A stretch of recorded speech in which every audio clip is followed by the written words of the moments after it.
right, in the world of data privacy, some challenges are just bigger than others. Today, we're going to tackle an absolute beast, the incredibly complex, high-stakes world of international data transfers, and we're going to uncover a secret weapon designed to finally tame it.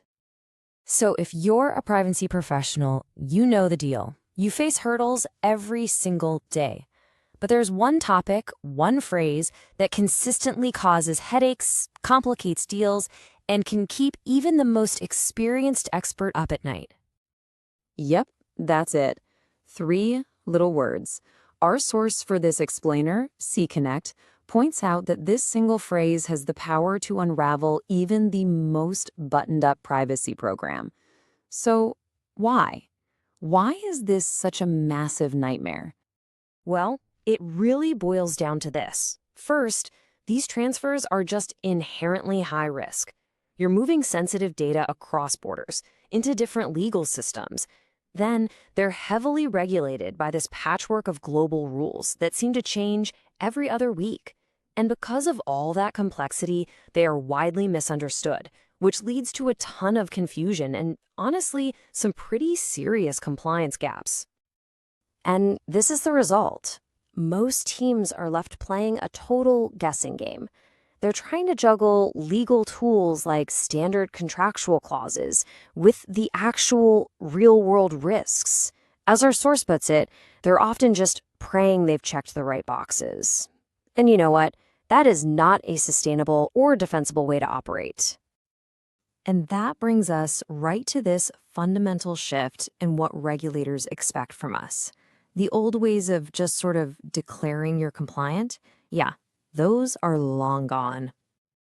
The Schrems II court ruling sent, and I mean this, literal shockwaves through the privacy world. It made it crystal clear that documented accountability isn't just a nice-to-have. It's a hard requirement.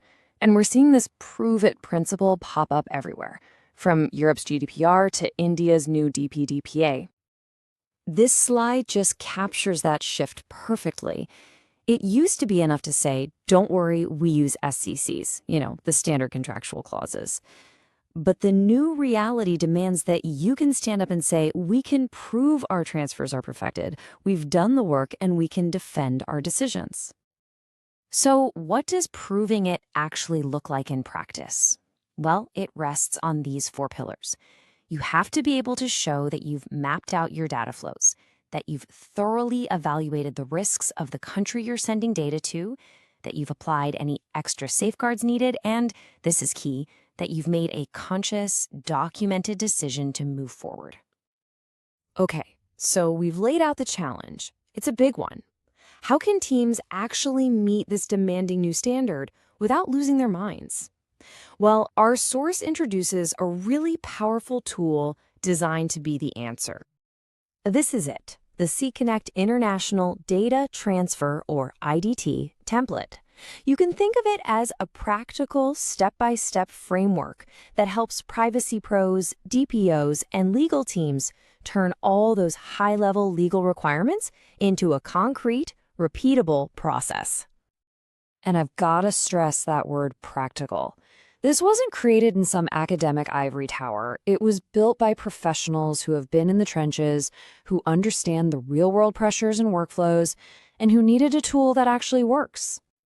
So what's actually inside this secret weapon? Let's pop the hood and take a look at the toolkit to see how it builds such a defensible case for compliance.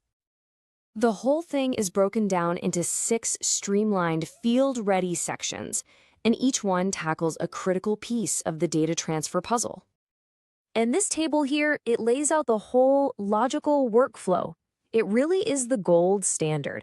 You start with the basics: who, what, and why. Then you map the specific data. Section 3 is huge. That's where you document your legal basis. Are you using SCCs, binding corporate rules? You nail that down here. Section 4 is that critical transfer impact assessment where you score the actual risk. And finally, you log your decision and link all your supporting proof together.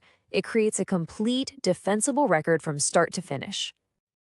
Now, having a nice structure is great, but what makes it credible? What takes this from a good idea in theory to something that actually works in practice? So you're probably wondering, okay, what really sets this apart from 100 other checklists I could find online? It's a fair question. Well, here's the secret sauce. It's deeply aligned with what regulators actually want to see. This isn't some generic checklist. It pulls guidance directly from the major authorities, like the European Data Protection Board and the UK's Information Commissioner's Office. It also folds in requirements from laws like India's GPDPA and the CCPA in California. That regulatory foundation gives it some serious weight. And because of that solid structure, the template basically functions as a mini audit all on its own. You can use it internally to check your own processes, you can share it with vendors to collaborate on due diligence, and you can have it sitting there ready to go in case a regulator ever asks for your records. The applications here are just so versatile. You can build it right into your vendor onboarding, use it before you sign contracts, connect it to your ROPA, your record of processing activities, or even use it to build out internal approval workflows. It's basically a Swiss Army knife for the modern privacy office. And all of this leads to the core philosophy, the big idea that underpins this entire approach to handling international data transfers. This right here, this powerful statement from CKonnect, is the whole idea.